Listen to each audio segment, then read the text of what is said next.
ele botou aqui, ó, falando sobre o assunto do estudo humanizado no turno integral. Diversas vezes fui cortado, desprezado, ignorado, pois não era a famosa matéria de vestibular. E isso acabava me desmotivando muito. Pois é, né? Até essa estrutura... O que é o Enem, o vestibular, né? Ele é um degrau. Ele é um degrau para o aluno, né? Para ele sair no ensino médio e ir para a faculdade. Veja bem, né? Se ele tem um diploma do ensino médio, teoricamente ele já sabe o que precisaria saber no ensino médio, né? Esse degrau aí mostra a defasagem entre a educação básica e a superior no Brasil, né? Eu vejo muito isso. Então a gente teria, num sistema federalizado, integralizado, tudo que a gente falou, até repensar isso aí. Embora muitos países tenham, outros têm sistemas diferentes, né, onde tu consegue o acesso à universidade de forma mais simples, eu acho que entra aqui uma outra questão bem interessante, né? Aí para a gente pensar nessa questão da educação integral. Porque tem que ter um cuidado. Vocês sabem o seguinte, o Wagner aqui é professor, o Zini já sonhou com essa questão, que se a gente põe o turno integral, tá, Zini? Isso aqui eu já observei em escolas que tinham isso como opção, tá? Se a gente põe o turno integral e faz exatamente assim, ó, um turno BNCC, outro turno assim livre, né? Vamos dizer assim. Uma parte considerável dos alunos, assim, vou usar um termo bem chulo, né? Não tá nem aí. Eu ia usar um termo mais chulo, mas daí eu consegui, meu cérebro funciona rápido. Uma parte dos alunos não tá nem aí para essa parte que seria mais de criatividade, etc. Sabe? Porque ela diz, isso não passa de ano, isso não cai no vestibular. Então, claro, que isso seria mais difícil ainda de organizar. Mas eu penso que funcionaria melhor se as matérias BNCC elas estivessem misturadas, né, com as matérias integralmente humanizadas, vamos dizer assim, tá? Funcionaria melhor. Aí a gente entra numa outra dificuldade técnica ali de fazer os arranjos, mas questões aí, quem sabe, para próximas lives, né? Então, acho que justamente essa questão, acho que não. Acho que os alunos, se tu deixa meio livre ou se tu incentiva a questão cultural, deixa livre a questão cultural, eles fazem grandes coisas. É só a gente pensar no Padre Réus mesmo, né?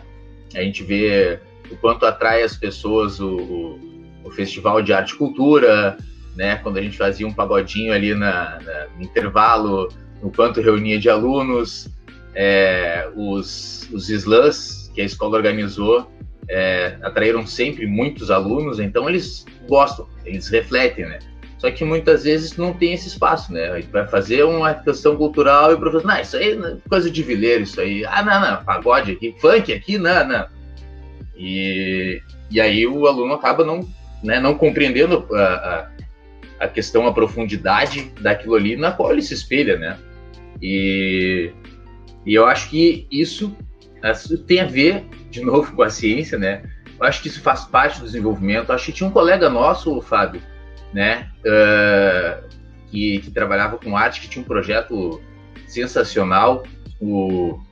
Tinha um projeto sensacional que ele trabalhava as escolas de artes plásticas com a expressão dos alunos, né? Então, os alunos se expressavam através daquelas técnicas de escolas de arte, né? E saíam coisas sensacionais. Isso se relacionava também com o comportamento, porque uma análise de comportamento ou de uma certa expressão psicológica que se dava naquele desenho, naquela expressão ali de arte. Então, tu tem toda uma relação psicológica, comportamental que se dá nas artes. E eu fiz a importância da psicopedagogia, da psicologia, da pedagogia, e volta, tem Paulo Freire, e o Paulo Freire busca na raiz regional, nas questões locais, para trazer identidade, para ensinar, para trazer um ensino-aprendizagem para questões mais práticas. Então a gente tem que explorar e valorizar também o dia a dia. Aloísio Pedersen, que aliás ele se aposentou na rede estadual depois de 50 anos, né? 50 anos na rede estadual. Se aposentou, mas ele continua com o projeto Arte e Inclusão, escrito tudo junto. Aliás, valem a pena aí quem está assistindo pesquisar. A Arte e Inclusão do professor Aloysio é uma magnitude avassaladora, assim. Siga lá, Wagner. Eu acho que tudo se conecta com a maneira como tu vai pensar a formação dos profissionais. Isso vai fazer parte dos recursos humanos, vão ser técnicas, vão ser aprendizados que as empresas vão se apropriar, que o sistema público vai se apropriar. A gente transforma todo um sistema produtivo, trazendo ensino-aprendizagem e trazendo a ciência para isso. Trazer ciência é o quê? Né? A gente vê como melhora. Né? Vamos apostar no quê? A gente vai transformar o quê? Né? Vai buscar qual transformação, e aí a gente vai pensar a estrutura, vai se chegar numa estrutura. E aí, com certeza, o profissional de educação vai ser valorizado e precisa ser valorizado. E aí eu acho que também a questão das regionalizações, né? De tu ter lugares, tu ter essa disparidade tão grande de desenvolvimento de sistemas econômicos, enfim, essas grandes diferenças regionais. Para tu resolver problemas mais cascudos, tu vai precisar de profissionais melhores. Então, tu vai botar o cara para solucionar um problema social, sei lá, próximo a uma cadeia, ou próximo a um lugar onde tem um grande tráfico de drogas, uma grande violência, grande consumo de drogas, miséria, enfim. Aí tu vai trazer profissionais que vão dar luz, vão dizer, olha, aqui precisa ser feito isso, isso e aquilo, e só pessoas muito bem formadas vão conseguir resolver aqueles problemas.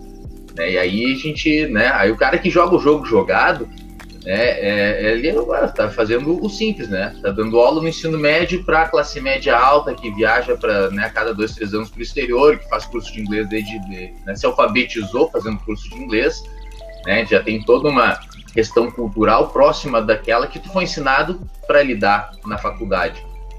Agora larga esse professor lá na periferia. Então ele vai ter que ser muito melhor do que ele é para lidar com todas as vicissitudes.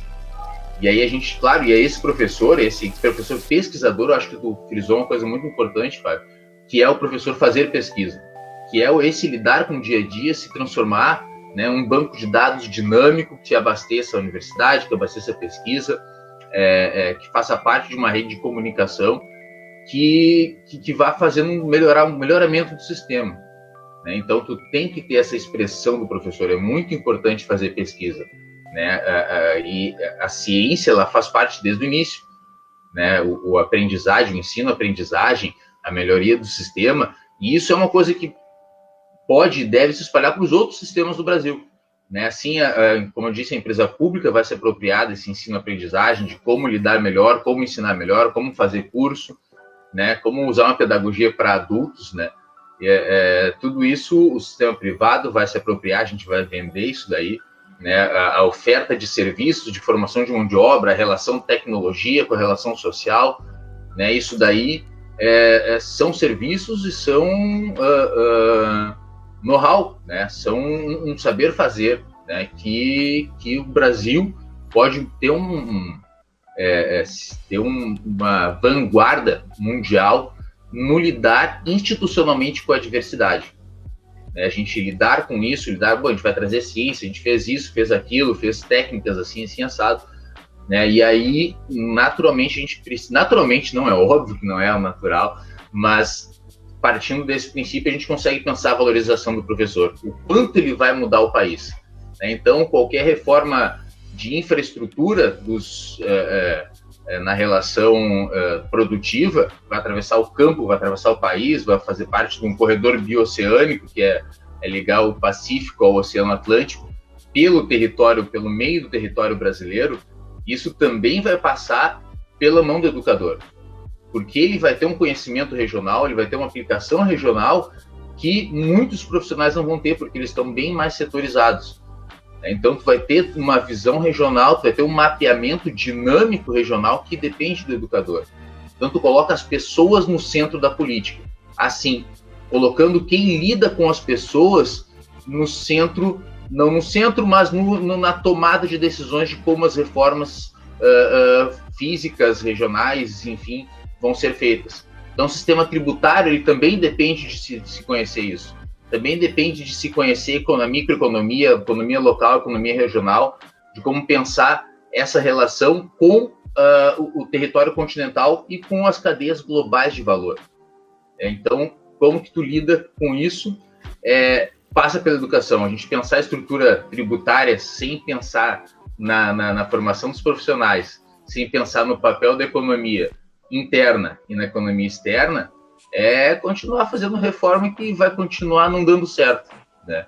Então, acho que a reforma tributária, como a reforma na educação, como a reforma na ciência, mais importante só do que o modelo, é a gente pensar como acompanhar esse modelo, né? Como vai se acompanhar, o que se esperar, onde se quer chegar. Isso é mais importante do que o projeto acabado em si. Então, a gente percebeu, o Fábio uma vez tinha me dito, né, que as pessoas, mesmo na filosofia, elas eram formadas por uma filosofia estática, né? E tu tinha me falado de um pensador ou dois que trabalhava com a ideia com a ideia filosófica de movimento, que as coisas sempre estão mudando. E isso não era uma coisa comum, né, na faculdade de filosofia. Não, isso aí mesmo. Mesmo quando fala em dialética, as pessoas têm uma dificuldade para entender o movimento dialético. Elas pensam uma dialética entre tese e antíteses estáticas, desconsiderando contextos geoeconômicos, sociais, etc. Aí quando tu entra numa relação que faz o diálogo, vamos dizer assim, das ideias com as condições materiais, quase não existe. Bem dizer, tem uma vertente materialista que foca só nas condições materiais e esquece o movimento das ideias, uma corrente idealista, que ela foca no movimento das ideias e esquece as condições materiais. Agora, a corrente híbrida, ela basicamente inexiste aí ao longo da história da filosofia, né? É claro que aí a gente entra num terreno que é arenoso da gente conseguir usar termos mais simples, até porque nem os termos complexos estão bem desenvolvidos, né? A gente está falando de vanguarda do pensamento, assim, mas o Wagner dando show aqui nas considerações finais, agora sim dando aula de geografia, me senti saudade das aulas de geografia lá da escola. Legal, verdade, saudade, né, da gente conversar no intervalo ali, quando tem um período vago e tal, né, saíram boas conversas. Enfim, né, concluindo já, né, eu acho que é importante a gente pensar na dinâmica da sociedade, onde a gente vai chegar, como vai se mudar, o que a gente quer. Isso é mais importante do que pensar a reforma em si, do que pensar termos técnicos para a reforma, é a gente pensar realmente no futuro. Aí, finalizando, né, eu lembro que quando eu estudei para o Itamaraty, eu estava lendo sobre geopolítica, e aí tinha um diplomata, um repórter americano, um repórter britânico, perguntou para um diplomata chinês como que a China ia lidar, isso foi no auge da Guerra Fria, na década de 60, como que a China ia lidar com a questão de Taiwan, né, que os Estados Unidos reconheciam Taiwan e não reconhecia a China comunista como sendo a China de fato. E aí o diplomata disse, isso é uma questão que já está resolvida, isso aí em 200, 300 anos, ninguém lembra mais disso, está resolvido, a China vai ser reconhecida, né? Então, tu tem uma outra cultura, tu tem uma visão de continuidade, né? Tem uma visão de bem mais longo prazo. E a gente não tem debatido o Brasil daqui a 100 anos, que nem é tão distante assim, né? A gente não tem debatido o Brasil daqui a 40 anos, não está se enxergando, não tem se debatido isso. E isso é o mais importante, a gente pensar onde a gente vai chegar daqui a 20, 30, 40 anos, né? Onde todos nós vamos estar vivos, né? E possivelmente trabalhando ainda. Mas qual vai ser o Brasil daqui a 40 anos, 60, 80, né? Isso depende da nossa filosofia hoje aqui. Eu acho que é importante a gente pensar nisso. O Brasil que a gente quer, como a gente quer ver o Brasil daqui a 100 anos, né? Para a gente começar a mudar agora, né? Já devia ter começado.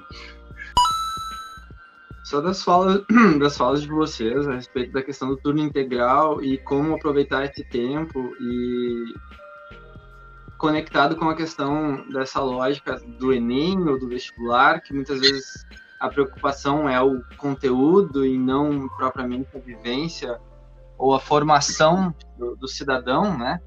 Eu acho que a gente poderia tentar avançar nisso mudando a forma de seleção, incluir algum critério de avaliação que possa valorizar as áreas da cultura, da arte, do esporte, a participação dos jovens em outros campos da educação, e não só esse conteudista, que talvez poderia dar uma melhorada social, né? Mas em relação ao tema da federalização da educação, tem como objetivo central padronizar a qualidade da educação no Brasil e tirar a responsabilidade de prefeitos e governadores e colocar todo o sistema de educação sob o guarda-chuva da União. E há exemplos de escolas federais que são hoje muito superiores às outras, vide instituições federais, escolas militares, escolas técnicas, como a gente já mencionou. Só que aí com aquelas ressalvas, né, de que elas têm todos aqueles poréns, ou, enfim, parênteses, né. E aí pode-se, a partir da federalização, criar uma carreira nacional para o magistério, a qual garanta salários e condições adequadas para que os melhores quadros formados no Brasil queiram ser professores, né, Fábio? Muito triste aquele teu relato de que tu tem essa experiência com estagiários e que eles não querem seguir sendo professores, né? Eu acho que essa fala, assim, dá uma tristeza, uma desilusão, Wagner, de como que vai ser um Brasil 40 anos, né, com esse cenário de não ter ninguém querendo ser professores. E essa questão da federalização também, tipo, cria-se critérios nacionais de infraestrutura e equipamentos, buscando aqueles mais apropriados à economia da informação. Pode-se propor padrões pedagógicos de treinamento e metas de resultados para escolas, para garantir padrões de gestão escolar e de desempenho de ensino. Afinal de contas, eu penso que a gestão escolar também é muito importante e conectada com a participação da comunidade, do território, né, dos vínculos que tem ao entorno de uma escola. E eu acho que também é importante buscar garantir a alimentação. E nessa questão da alimentação eu faço um parêntese, que ali tu tem oportunidades de vincular com outras políticas públicas, como, por exemplo, fomentar a agricultura familiar, fomentar a economia local, com que essas escolas comprem desses produtores locais, uso sem agrotóxicos, para que a gente não tenha as nossas crianças com riscos à saúde, né? A assistência de saúde física e mental. Aliás, saúde mental nos tempos atuais, eu acho que seria muito importante estar pensando em investir com essa bombardeio de informações nesse tempo de redes de informação em tempo instantâneo. Eu acho que os jovens, a população em geral, está tendo um adoecimento, né, na saúde mental, e eu acho que a gente pode, por meio das escolas, estar pensando em alternativas disso ser minimizado. Estímulos pedagógicos apropriados a todos os brasileiros desde a primeira infância, sem esperar que parte da iniciativa de cada um dos mais de 5 mil prefeitos ou os 26 governadores do DF do Brasil, né? Essa questão de estímulos pedagógicos e focado com a questão da alimentação, esse contexto que a gente está de pandemia, de desemprego e renda, e uma boa fatia dos brasileiros entrando na questão da miséria. E aí, pensando um pouco que eu vi numa das disciplinas que eu fiz, que era aprendizagem no nível superior, uma abordagem piagetiana, aí foi bem difícil para mim essa lógica mais dialética, né, porque eu estou acostumado numa mais mais dura da engenharia, mas a importância de a gente ter o desenvolvimento na primeira infância, e essa questão de ter alimentação, porque tu tem necessidades mais básicas que devem ser sanadas para que possa se valorizar os outros campos, né, como, por exemplo, alimentação. Eu acho que como ensinar uma criança que talvez está passando fome, como é que ela vai estar aberta, sendo que ela tem necessidades mais básicas não supridas, né? E mais importante, assim, que essa formação deve possuir currículo integral e não se resuma meramente à prática de aulas presenciais, mas também de esporte, de artes, de ecologia, de estímulo ao convívio em comunidade, né? E aí, quando se fala da federalização, eu acho que é importante pensar também no controle social. A gente tem instrumentos como Conselho Municipal de Educação, Conselhos Estaduais de Educação, Conselho Nacional de Educação. Eu acho que o que poderia aproveitar da parte boa da federalização seria isso da padronização do salário dos professores. Mas talvez para resolver esse problema das regionalizações, eu acho que teria que estar dando competências para o controle social, para estar assumindo esse papel de mediar o que vai agir no território de acordo com aquela realidade, conectado com talvez os conselhos municipais e estaduais. Eu acho que seria isso que eu teria assim, de contribuir. Eu que agradeço a vocês, primeiramente, por existirem, e existirem no mesmo tempo e num espaço muito próximo da minha existência, né? Porque isso por si só já é uma coisa extremamente louca, filosófica e profunda. Porque o tempo e o espaço é algo muito grandioso. Então a gente existir ao mesmo tempo num espaço tão próximo, por si só já é fantástico. Mais fantástico ainda a presença de vocês aqui, a participação, cada comentário, numa questão que não é uma grande pauta no momento. Por quê? Porque é uma questão que está pensando lá na frente, como o Wagner fala. Wagner, ninguém pensou o Brasil daqui a 20 anos, imagina daqui a 50, né? Que todos nós, se Deus quiser, estaremos vivos, né? Então a gente precisa fazer isso mesmo. E a gente fez um pouquinho desse exercício aqui. Agradeço muito você que assistiu até aqui. Então, por favor, deixa um like, um comentário, se inscreve no canal, ativa o sininho e, se puder, por favor, seja membro do canal. A partir de R$ 1,99 você ajuda com essa pequena contribuição, faz uma grande diferença para a filosofia hoje no Brasil. Assista mais um vídeo nosso. Obrigado, valeu e até a próxima!